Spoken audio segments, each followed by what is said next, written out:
बिस्मिल्लाहिर्रहमानिर्रहीम। तो conceptual chemistry series या कंसाइज केमिस्ट्री सीरीज में आज हम जो कॉन्सेप्ट डिस्कस करेंगे that is the state and path functions. Shortcut में स्टेट फंक्शन थर्मोडायनेमिक्स में वो फंक्शन है which actually is independent of path. ठीक, so state function is independent of path followed, independent of path। So उन functions को कहेंगे state functions, और those functions which follow the path, that means which depend on the path followed, उनका value depend करता है आप कौन सा पाथ फॉलो कर रहे हो एक प्रोसेस में। सो दोज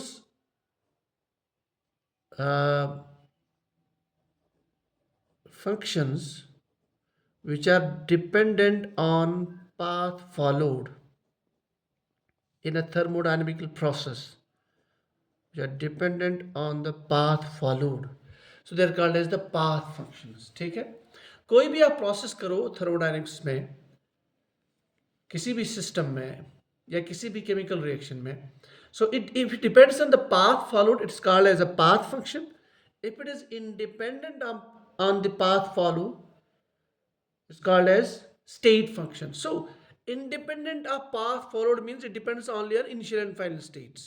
ठीक, अब क्वेश्चन जहां से आता है वो आता है एग्जाम्पल्स में। एग्जाम्पल्स अगर हम लेंगे स्टेट फंक्शन का, तो इसमें आप ले सकते हो enthalpy H, it's a state function। You can take example of entropy S, it's a state function। You can take energy, that is the internal energy U। Internal energy U से भी denote करते हैं और E से भी denote करते हैं। Likely you can take example of temperature, it's a state function। Pressure, Gibbs free energy, volume। Likely when you say Gibbs free energy तो आप इसमें हेल्महोल्ट्ज वाला भी लिख सकते हैं, ठीक है ना, ए वाला। सो ये जो टर्म्स है यहीं से नॉर्मली क्वेश्चन आता है कि weather among the four values whether this is a state function or path function। ठीक, now moving to the path functions, those functions, those thermodynamical functions which depend on the path followed। ठीक है, system कौन सा path follow करता है, इसमें सबसे ज्यादा दो ही इंपॉर्टेंट है, एक है हीट क्यू और वर्क डन। तो हीट और वर्क, इसी में क्वेश्चन आता है कि they are the examples, they are the striking examples of path functions. ठीक है, एक क्वेश्चन। अब और एक इंपॉर्टेंट क्वेश्चन है, जो स्टेट फंक्शंस होते हैं ना, दे ओबे यूलर्स थ्योरम। ये इंपॉर्टेंट है, यूलर्स थ्योरम। ठीक है, दे ओबे यूलर्स थ्योरम। अभी यूलर्स थ्योरम क्या होता है, इसको हम कैसे करते हैं, it is a mathematical procedure. मेरा नहीं ख्याल है, I am very much sure कि इसमें आपका क्वेश्चन नहीं आएगा लेक्चरशिप लेवल पे, जो मैंने पेपर देखा है प्रीवियस एक्सपीरियंस का 16 और इन बिफोर दैट। तो यूलर्स थ्योरम के अंदर जाने की जरूरत नहीं है, but just remember state functions they obey Euler's theorem, while as the path functions they do not obey Euler's theorem। और एक आपको एक मिस्टेक हो सकती है, वहां पे लिखा होगा Euler's rule, sometimes Euler's rule और यूलर्स लॉ, इस तरह का कुछ उधर मिलेगा, पर्टिकुलर यूलर्स लॉ। तो यूलर्स लॉ जो है ना, that is something else, that is not the Euler's theorem. ठीक, यूलर्स लॉज।